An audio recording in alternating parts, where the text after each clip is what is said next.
With today's modern technology, is retro collecting pointless? Let's talk about it.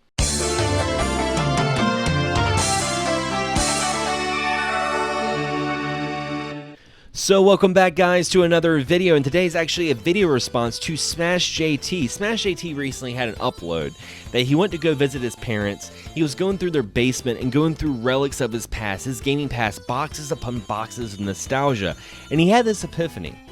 He had this question in the back of his mind that I feel like a lot of retro collectors have more so than they admit, and that is having all of this pointless? With today's modern technology, with the influx of the mini consoles, you know, the NES Mini, the SNES Mini, there was a time that the PlayStation 1 Classic was just $20 on Amazon.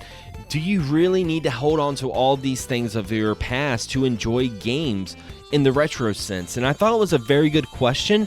I thought it was very subjective because there's no right or wrong answer, but a good topic of discussion. Now, this question made me go back to 2017. It's hard to believe that almost 2 years ago, I decided to sell my retro collection. I had a collection of over 35 consoles, over 1,000 games, and these were games that I had since I was 5 years old that I just decided I didn't need anymore. I was hurting financially, and I was like, you know what? I'm just going to sell. I'm just going to downsize. I want to get rid of all these games. And the reason why is because for me, the hobby was getting too much. I was running out of room. I was feeling actually claustrophobic around the things that I love, and that's such a terrible feeling.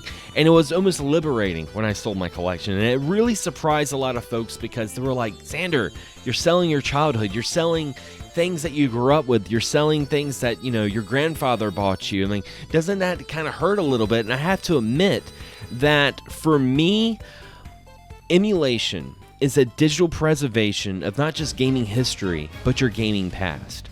The reason why I say that is because, you know, retro collecting is the only hobby that I know where people kind of embrace newer technology. When it comes to, say, spending $150 on an HDMI cable for their N64, they embrace that, but they won't embrace, say, a Raspberry Pi, because they tell you it doesn't feel the same. And it's very, very peculiar because it almost feels like you're trying to keep that retro dream alive. It's almost like someone holding on to a jacket they had in high school that's like 3 sizes too small, but they cannot face the fact that things are changing and it's time to embrace the change. And that's what I feel like with retro collecting. I feel like the technology is getting to the point that there's other ways to enjoy it, and that's not necessarily a bad thing. I mean, I can watch Batman '89. I can watch that movie on DVD, VHS, a special on TNT, and no matter what, it is Batman. It's some movie that I enjoy, and that's how I feel about video games. I can play Super Mario Bros. 3 on the Switch, I can play it on my smartphone, I can play it on my Raspberry Pi.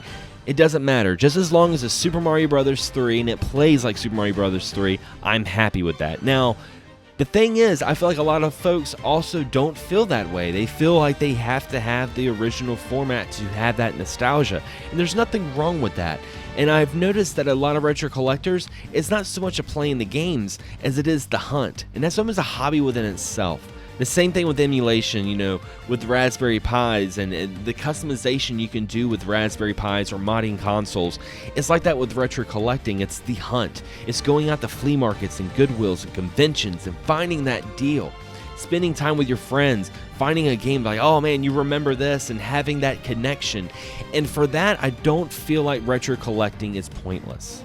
I don't feel like in that regard it's not pointless at all. But I feel like if you're getting to that point that you're running out of room, we live in such a great time that you can enjoy games of your past without having an angry wife, having an angry spouse, that you're filling up your room or filling up the spare room with video games. You don't have to have that. You can have the convenience at your own leisure. And I think that's freaking awesome. I feel like today's age is one of the best times to be a gamer, to enjoy gaming of your past. And my last note that I want to talk about is it doesn't matter if it's physical or digital. Nothing lasts forever. That's one of the worst arguments I have with some folks when they talk about physical and digital media, is that, you know, physical is going to last forever.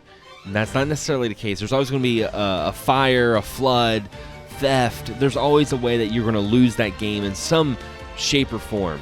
one day in some aspect of your life. And you know, with digital, at least there's always an archive. There's always pros and cons to either physical or digital. So that's one of the worst comparisons that I hear folks talk about when it comes to retro gaming. But what do you guys think about this? What do you guys think about retro gaming? Is it pointless? To me, I feel like it's not pointless in some regards, but in some ways there's always a silver lining when it comes to embracing modern technology. I'd love to hear your thoughts in the comments below, and be sure to check out Smash JT. I'll have a link on the description to his channel. Be sure to check it out. He's a great guy. I love his channel.